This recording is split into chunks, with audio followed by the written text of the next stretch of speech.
On April 20, 2024, when Xianshu's room was opened, he was found covered in blood. His wrist was cut, his head was badly injured, and there were marks of injuries all over his body. Someone had killed him very cruelly. There was blood all around the room. There was a kitchen knife on the floor. The TV in the room was playing very loudly, like the killer didn't want anyone outside to hear anything. When the police came and saw the body, they wondered what kind of hate someone had for a little boy to kill him like that.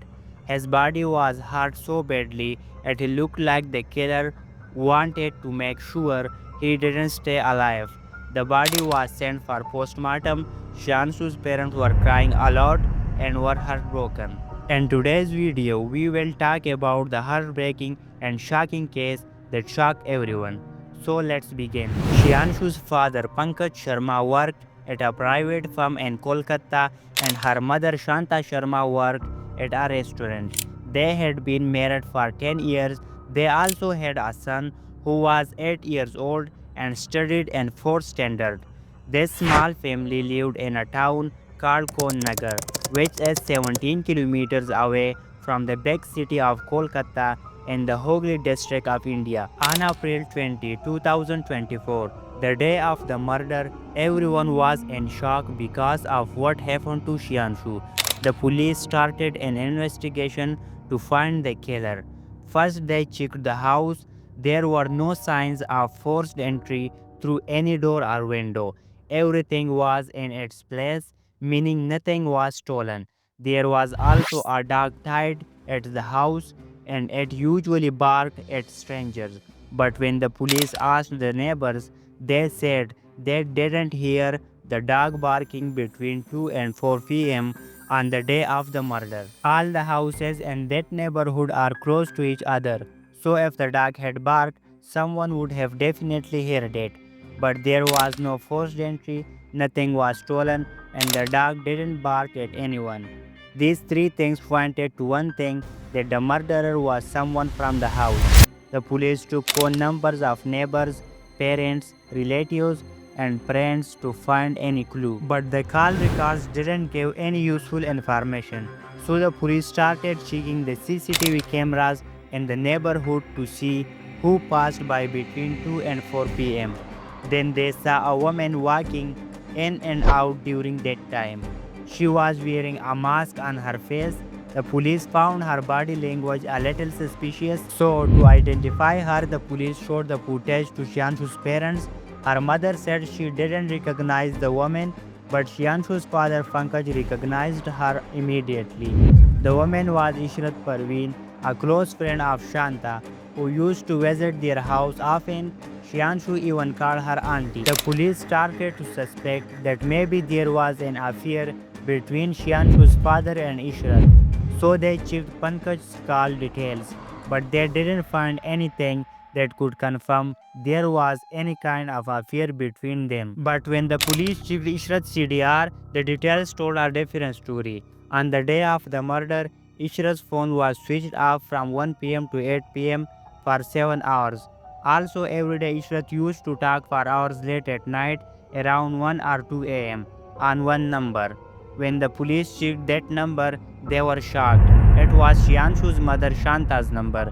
Ishrat used to talk to her for hours every night. Then the police recovered their WhatsApp messages, and what they found was hard to believe. The chats were like those between a boyfriend and girlfriend. They had even shared some inappropriate pictures.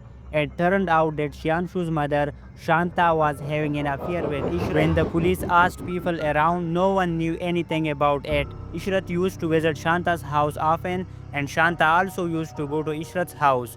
Everyone thought they were just very good friends. Even Shianshu used to call Ishrat his auntie. Then the police asked the husband, and he said that he already knew about the secret relationship between Shanta and Ishrat, but he stayed quiet because of his son and to protect the family reputation in society. Under pressure during the interrogation, Shanta broke down. She confessed that she was the one who murdered her own son, and Ishrat helped her in it. The police were shocked to hear this.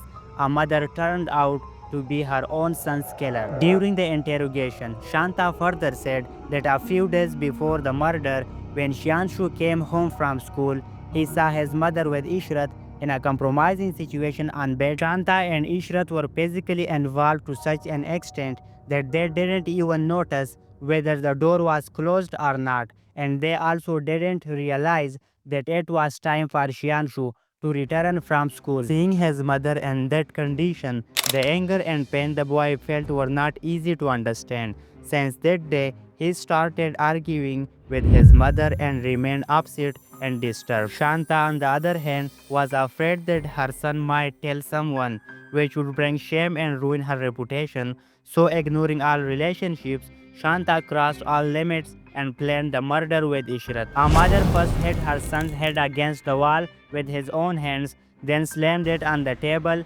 When that still didn't satisfy her, she picked up a heavy idol and struck his head with it. Even after all that, her heart didn't soften. She went to the kitchen, brought a knife, and cut his wrist. Then she sat and waited until he did. What must Shianshu have gone through at that moment? A mother who is said to love her children more than anything in the world, who sacrifices her own happiness to fulfill her children's wishes, end up killing her own son just to hide her obsessive relationship with Ishrat. I don't think there is any bond left that hasn't crossed the limits of cruelty in this world. Shanta further explained that Ishrat was seen on the camera because the road she had to use to leave had a camera above it. On the other hand, Shanta left from the other side, where there was no camera, so she didn't appear on the footage. The police said that they got a big help in solving this case when they noticed that the dog didn't bark. This made it clear to them that no stranger was involved in the case, and it was the work of someone from the house. And this was today's case, where a mother killed her own son just to hide her secret relationship. If you want to know about more such cases, please subscribe.